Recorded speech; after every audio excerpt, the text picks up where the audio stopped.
27, कोई बोलता है 28। बस सम्यक संबुद्ध कितने हुए हैं? सारे के सारे नागपुर वाले फेल।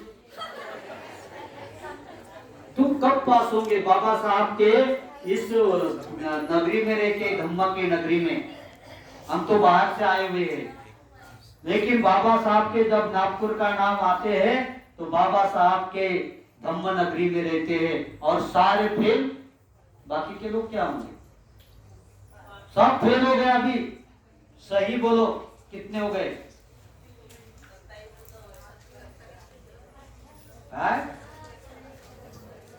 27 बुद्ध। अच्छा ठीक है, या इस भूमि पर आज तक 27 बुद्ध हुए हैं। 28वें बुद्ध और सम्यक संबुद्ध सिद्धार्थ गौतम हुए। हो गया? क्लियर हो गया ना? उसके पहले इस भूमि पर 7 सम्यक संबुद्ध हुए, ध्यान में रखना। 7 सम्यक संबुद्ध। अगर नेक्स्ट अगर ये प्रश्न पूछा तो पूरे फेल हो मत हो जाना। तो जो सिद्धार्थ, क्योंकि आपने कभी वो सूत्र पढ़ा होगा, तन्नन करो महावीरो मेदन करो महा, तो आगे आएगा वो सूत्र। तो ये जो सम्यक संबुद्ध हुए, ये सारे सम्यक संबुद्ध ने मन के बारे में बड़ा चिंतन मनन किया, बहुत चिंतन मनन किया। और चिंतन मनन करते करते सिर से पांव तक और पांव से सिर तक अणु रेणु परमाणु से बना हुआ ये जीवन जो शरीर है, ये शरीर में कुछ नहीं देखा, सिर्फ कुछ नहीं है, सारा प्रपंच है। उपजितवा निरुजंती, उत्पन्न होना, वे हो जाना, बुद्ध बुद्ध के सिवा कुछ नहीं देखा। देखो मन का खेल, ये मन का खेल। और सारे बुद्ध बुद्ध से, जैसा यहाँ पर बारिश के दिनों में बारिश आती है ना, तो बारिश आते आते उस बारिश में अगर एक बूंद पानी पर गिर जाता है तो ये आता है, क्या बोलते हैं उसको? झाग आता है और वो बुदबुदा आता है ना, और झट से हवा लगती है तो टूट जाता है। बस उस बुदबुद के सिवा कुछ नहीं है शरीर। और शरीर को जानने के लिए, शरीर को शरीर के तौर पर जानने के लिए, मन को मन के तौर पर जानने के लिए, वेदना को वेदना के तौर जानने के लिए, चित्त को, देखो समझो, चित्त को चित्त से जानने के लिए तथागत ने 4 विपश्यना के मार्ग भी बोल दिया। जो आदमी वेदना को वेदना के तौर जानता है, लेकिन मन है, मन को मन की ओर जानता है, वही मन है। और चित्त, चिंतन करने वाला, चित्त को चित्त की ओर जानता है, वेदना वेदना की ओर जानता है। और ये जानते जानते ये समझता है जो मन, कि ये सब अनित्य है, नित्य नहीं है, परिवर्तनशील है, ये भी तो मन ही है। और उस मन तक जो पहुंचता है, सब्बे संखारा अनित्याति, सब्बे संखारा दुखाति, सब्बे धम्मा अनंताति। देखो मन के बारे में मैं बोल रहा हूं, मन सब्बे संखारा अनित्याति, नित्य नहीं है, परिवर्तनशील है। वहां तक जो मन पहुंचता है, वही मन आपको निर्वाणगामी मार्ग पर लेके जाएगा, जिसके लिए आप यहाँ बैठे हुए हैं। आप किसके लिए यहाँ बैठे हुए हैं? कि कहीं न कहीं हमारे मन को निष्कलंक निष्पाप जीवन का मार्ग मिले, निष्कलंक निष्पाप जीवन मिले। हमारा मन से हमें अनंत पुण्य के लाभ ही मिले, हमारे जीवन में पूनम की रात हो, हमारे जीवन में जैसा पूनम के दिन चंद्रमा चांदनी के बीच में शोभायमान होता है, प्रकाशमान होता है, उसी तरह हमारा मनुष्य जीवन, हमारा मन का जीवन उस चांद के माफिक सुंदर हो, इसीलिए हम यहाँ बैठे हुए हैं। अब कोई अगर सोने के लिए बैठा होगा तो बात अलग है। क्या अगर कोई नहीं जेब करता तो कोई करेगा नहीं। हाँ? ये सोने के लिए बोले तो जेब कतरा बोले तो आलस। अपने शत्रुओं को तो यहाँ पर लेकर नहीं बैठा होगा, बैठा भी होगा आलस। शत्रु यानी कोई बाहर के नहीं, तो आलस, आलस यानी मन का आलस, शरीर का आलस, वाचा का आलस, आलस अस्त्यानिमिद्ध। नहीं तो अवदत्त को चलना रे बाबा, अभी हमारे यहाँ भिक्षु बैठे हुए, जब तक यहाँ बैठे तो जब तक बातें करते रहे, हाँ, और चल के उठ के चले गए। अवदत्त को तो मन की विचलित पना, विचलित मन, चले सोने के लिए, चले उधर जाकर गप्पे झोड़ेंगे, तो वो मन ही है। देखो मैं गलत नहीं बोल रहा हूं, लेकिन उनका वो मन ही है। अवदत्त को तो चित्त की उद्दटपना और आलस, ये तो आदमी के शत्रु है, क्योंकि मन जानने नहीं देता। यही मायावी है, मायावी राक्षस के अंदर को बैठ गए और फिर मायावी का रूप धारण करते हुए यहाँ से उठा के लेकर चले गए। कब समझोगे अपने मन को, कब जानेंगे मन के बारे में? अरे मेरे तथागत ने तुम्हारे सामने सारा त्रिपिटक खोल के रख दिया। 45 साल सम्यक संबोधि के जीवन में 80 साल की उम्र होती है मेरे तथागत की, तो भी रास्ते से जाते जाते जो भी मिला है तो उनको सद्धम्म का मार्ग देता है और मन के बारे में समझाते हैं। तो तुम भिक्षु कब सीखोगे? खाओ पियो मस्त करो, यही तो भिक्षु का जीवन थोड़ी होता है। भिक्षु का मतलब होता है जहाँ सूक्ष्म से सूक्ष्म मन पहुंच जाए, सूक्ष्म के सूक्ष्म मन को जाने और जानकर किनन पुराण नया उत्पन्न होने नहीं दे, पुराने निकल का बाहर करे, यही शुद्ध जीवन भिक्षु होता है। एक ठिकान में तो मैंने पढ़ा हूं, भिक्षु बोले तो चूहा, चूहा बोले तो जैसा वो कितना भी कटोरे काट के रख देता है और वहां से निकल जाता है, वैसा ही भिक्षु अपने मन को समझते हुए, अपने अज्ञान अविद्या बेहोशी को काटते हुए सामने जाता है तो बुद्ध पुत्र बन जाता है। बुद्ध साक्य पुत्र, साक्य पुत्रिया बन जाते हैं, साक्य पुत्र बन जाता है और उसको जानता है मन। मेरा पहले विषय बदल दिया, आज मेरा पूरा मन के ऊपर लेके आ गया, क्योंकि आया जब से देख रहा हूं तो मेरा भी मन तो वैसा ही है, मेरा ही मन वही है। लेकिन उस मन को हमें समय मिला है जीवन में, अभी समय मिला है तो उस मन को कुछ न कुछ समझो, उस मन के बारे में कुछ न कुछ जाने।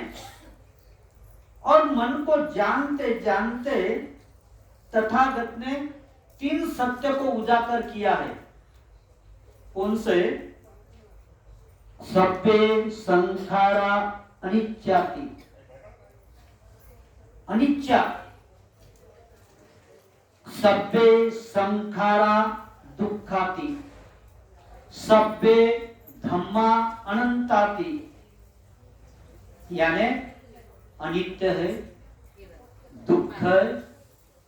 देखो भाई, अगर आप लोग शांत रहे ना तो मेरे को बड़ा ही आता है, नहीं तो आप दिन भर सोया, दिन भर 5-6 ठिकान में मैंने ये क्या प्रवचन करके आ गया दिन भर, और अभी रात्र भर भी आप सोने देने वाले हैं नहीं, ये मुझे लगता है। तो 3 बातें, अनित्य, दुख और अनात्मा, ये 3 जो गुण है, जो 3 है, वो 3 को जो मन से समझ लेता है और मन उनको समझ लेता है, बस बुद्धत्व की किरण आपके पास आ, निर्वाणगामी सुख आपके जीवन में आ गया। और ये निर्वाणगामी निष्कलंक निष्पापगामी जीवन आ गया, और वो जीवन से निकलता एक एक सूत्र, सूत्र यानी एक एक जैसे कपास से सूत्र निकलता है, वैसे उस त्रिपिटक रूपी ग्रंथ से एक एक सूत्र निकलता है।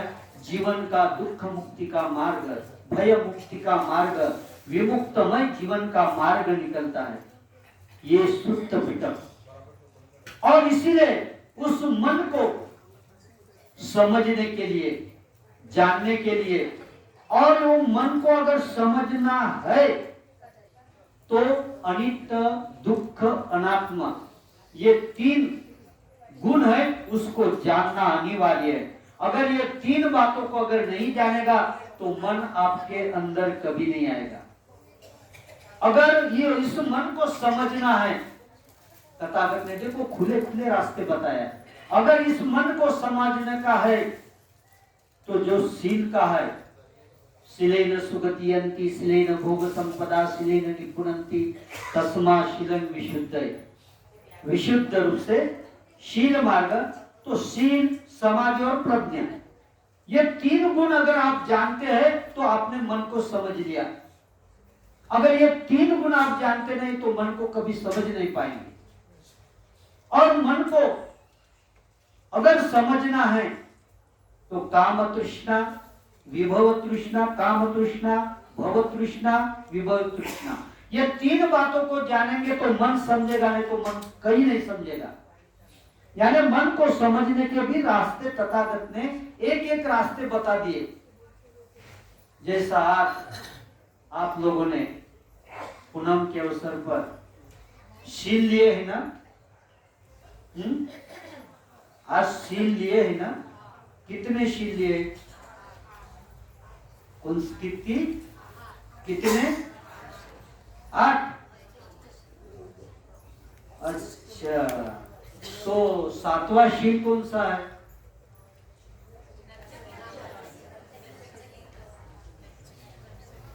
कौन सा? इसका अर्थ क्या होता है?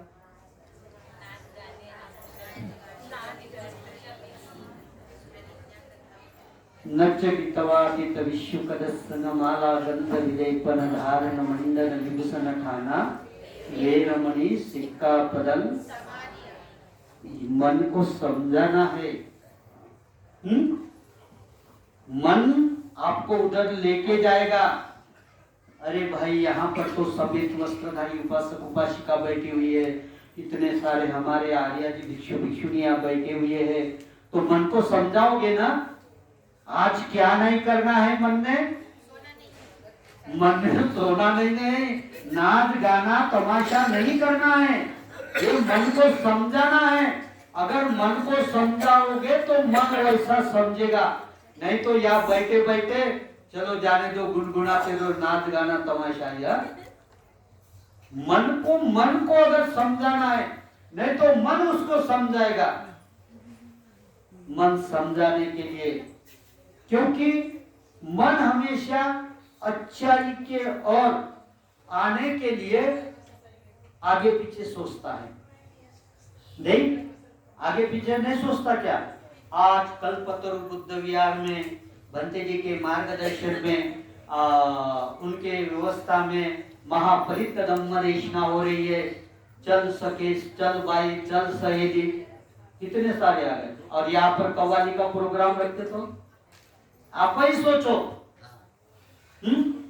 क्योंकि जो मन होता है, नाच गाने तमाशे, उसमें जो रस आता है, उस रस में ज्यादा ये हो जाता है, उस रस में उसको अच्छा लगता है, और इसीलिए शील की परवाह नहीं करता, समाधि की परवाह नहीं करता, प्रज्ञा की परवाह नहीं करता।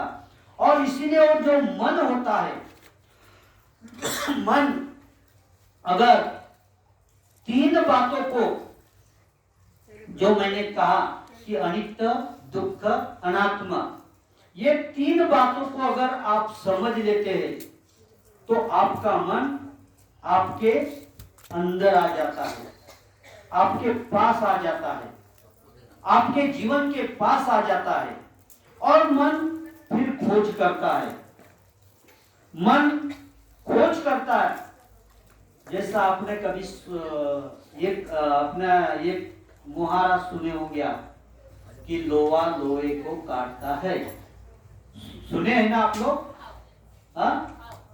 क्या सुना है? लोहा लोहे को काटता है। उसी तरह मन मन को काटता है, मन मन को परिशुद्ध करता है, मन मन के विकारों से दूर करता है और मन मन ही है, मैला भी जमा करता है। मन मैला भी जमा कर लेता है। और जब मन को समझते समझते, देखो अभी विकसित रूप कैसा आता है मन का। तथागत ने कहा कि मन को समझने का है तो एक रास्ता धम्मपद का है, शील का, एक समाधि का, एक प्रज्ञा का, मन को पकड़ने का। देखो यानी कितना विश्लेषण करते गए तथागत, यानी विश्लेषण करते गए कि इस हाथी के समान इस मन को पकड़ने के लिए भाई ये रास्ता है। और एक ठिकान में तथागत ने कहा कि ये इतना मैंने धम्मपद कहा है, ये भी मन को पकड़ने का एक रास्ता है।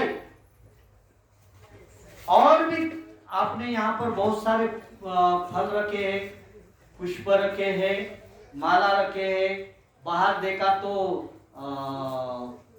आपने मेणबत्तियां जलाया है। ये भी मन को समझाने का रास्ता है, मन को शुद्ध करने का, परिशुद्ध करने का रास्ता है। थोड़ा सा, थोड़ा ज्यादा नहीं, ये मन को समझाने का। अरे मेरे मन समझ रे बाबा, थोड़ा तो भी समझ, मैं फूल फ्रूट वापस चढ़ देता हूं। विमुक्ति का पथ नहीं है, फल चढ़ाया मेणबत्ती लगाया तो गलत नहीं, लेकिन मन को समझाने के लिए। एक ठिकान में तो मराठी में कहा है, मराठी में ओ ऋषि मुनि साधु सन्यासी पाहना गेले, क्या वो कुछ तो भी मराठी में मैं बहुत साल पहले सुना था। यानी इसका मतलब था कि ऋषि मुनि साधु सन्यासी उनका अंत देखने के लिए गए कि ये सागर, ये इतना बड़ा विशाल सागर, इतना बड़ा संसार क्या है, लेकिन मन के आगे कुछ नहीं रहा, मन के आगे कुछ भी नहीं है। और मन को जिसने समझा नहीं, तो मालूम है लोगों ने क्या किया, मन को जो विस्तार किया तो बोले ये तो परमेश्वर का विस्तार है। देखो यानी अज्ञान में लेके गए, अविद्या बेहोशी में लेके गए, मन नहीं समझा। मन जिसने समझा नहीं तो उस मन को रूप दे दिया, अरे ये तो परमेश्वर का रूप है, इस परमेश्वर का रूप है। देखो तथागत ने धम्मपद की जो मैं शुरू में गाता कहा कि मनोपुबंगमा, मन का कितना संसार बना दिया। आप तो ये बिहार में आए हैं और मुझे भी बड़ी खुशी होती है कि आज नागपुर जैसे ठिकान में, बीच सेंटर में ये विहार है। और नागपुर में बहुत सारे बड़े बड़े विहार है। हम लोग वाड़ी में रहते हैं तो वहां पर भी बड़े विहार है, हम लोग महापरिनिष्ठा होती है। लेकिन नागपुर के सेंटर में और ये बिहार में ऐसे मन के ऊपर विस्तारित करना, और आप सभी उपासक उपासिकाएं यहाँ पर हमारे भिक्षु संघ बैठा हुआ है, मन का विश्लेषण मैं तो नहीं कर पाता। बुद्ध ने सम्यक संबुद्ध बनने के बाद भी, अरे बाप रे ये मन है जिसको दूसरे लोगों ने परमेश्वर का रूप दिया तुम्हारे मन को। और अगर वो परमेश्वर अगर नहीं समझा तो लोगों ने कितने कितने देवों के नाम रख दिया। तथागत ने कहा कि ये सब मिथ्या दृष्टि वाले हो तुम लोग, ये कर्ता कर्विता जो कुछ भी है ये तुम्हारा मन है, मन ही है। मन को समझाओ, मन को सही दिशा दिखाओ, मन को कोई रास्ता दिखाओ, मन को कोई उलझनों से दूर करो। और मन को समझाने के लिए कितने कितने रास्ते कहा है। आप लोग यहां पर भी आए ना, अपने मन को समझाने के लिए आए कि समझ मन, ये मेरे मन तू थोड़ा समझ। कोई आवाज नहीं करना, गप्पा रहा एकदम। मन को समझाने की जरूरत क्या पड़ी आप लोगों को? क्या हुआ? मन को समझाने के लिए इसीलिए जरूरत पड़ी आप लोगों को क्योंकि आप बात बात पर कामुक हो जाते हैं, काम तृष्णा में पड़ जाते हैं। इसीलिए तो मन को समझा रहे हैं।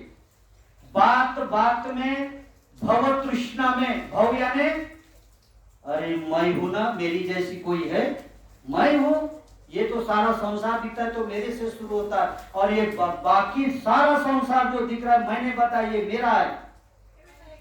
काम तृष्णा और भव तृष्णा, ये दोनों को समझाने के लिए आप यहाँ पर आए। ये दोनों से आपका मन बड़ा विचलित है। अरे मैं हूं ना, और ये मैं हूं, ये मेरा है। काम तृष्णा, फिर कामना करके ये होना, ये होना, ऐसा होना, ऐसा नहीं हुआ, फिर मन की इच्छा पूरी नहीं हो गई, बाहर की इच्छा पूरी नहीं हो गई। काम तृष्णा, तथागत ने कहा कि काम तृष्णा एक उधार, ये तुम्हारा पानी का थोड़ा उधर लेके जाओ ना भाई।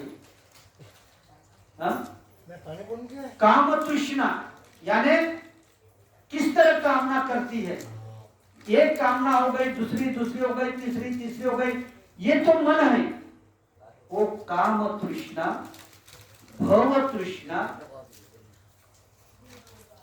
यानी मैं हूं। क्या मैं है भाई? मैं क्या है बताओ? बाल, हाथ, पाय, शरीर, फुफ्फुस, हृदय, 32 प्रकार के अस्थि, मछली, काय, केसा, लोमानक का दंता, मसल, नार, वटी, क्या है? ढूंढो उसको। मन ढूंढने निकला, मन ढूंढता है उसको, समझता है ये 32 प्रकार का है। मैं क्या है फिर? और मैं ही नहीं हूं तो ये मेरा क्या है? काम तृष्णा, भव तृष्णा, और दोनों के बीच में विभव तृष्णा। अरे मरने के बाद क्या होगा? और मरूंगा तो सारी धन संपत्ति आएगी क्या? मरूंगा तो मैं स्वर्ग में जाऊंगा या नरक में जाऊंगा? देखो, अरे ये मन का प्रभाव है, मन का विस्तार है। इस मन को समझने के लिए हमारे भंते जी ने यह महापरिपाठ पाठ रखा है। अब वो क्या के लिए रखा तो मुझे पता नहीं, लेकिन ये मन को समझने के लिए ये भगवान बुद्ध की पवित्र बुद्ध वाणी यहाँ पर पठित हो रही है कि भाई अपने मन को समझो, अपने मन को विस्तार को समझो। ये काम तृष्णाओं का बाजार। मैं कभी थोड़ा उदाहरण दे देता हूँ किस तरह मन नहीं समझ पाता इसको। पत्नी है, महीने का 1 लाख रुपए पगार लेती है। पति भी है, महीने का 1 लाख रुपए पगार लेता है। मास्टर ही नहीं, दोनों सुखी जीवन जीते हैं, बाल बच्चे भी सुखी जीवन जीते हैं। लेकिन पैसे के लोभ में, पैसे के लोभ, दोनों के लोभ में वो भी दुराचरण के मार्ग पर लेके गया, वो भी दुराचरण के मार्ग पर लेके गया। काम वासनाओं के बाजार का बाजार बना दिया दोनों ने। उसका भी काम वासना का बाजार, उसका भी काम वासना का बाजार, सारा बर्बादी का रास्ता। मन नहीं समझ पाया, मन का खेल नहीं समझ पाया, और उसको समझने के लिए भगवान बुद्ध ने इस सूत्र का पठन किया। इस सूत्र का पठन किया चारों, जहां भी भगवान बुद्ध जाते थे, जहाँ भी तो ये सूत्र के पठन करते थे कि उपासक उपासिका भिक्षु भिक्षुनिया आप लोग बैठ जाओ शांत मन से और यहाँ पर मन एकाग्र करो, चित्त एकाग्र करो और वो मन उतने क्षण तक एकाग्र शुद्ध परिशुद्ध रहेगा, तुम्हारे जीवन का मंगल होगा। आज छोटा सा काम नहीं हो रहा है भिक्षु लोग, ये छोटा सा काम नहीं हो रहा है। थोड़े देर के लिए भी, एक क्षण के लिए, आप कभी कभी बोलते हैं ना, एक क्षण ठहरो सजनिया, अपने मन को, वो सुंदर वचन है लेकिन लोगों ने उसका भी विपरास कर दिया।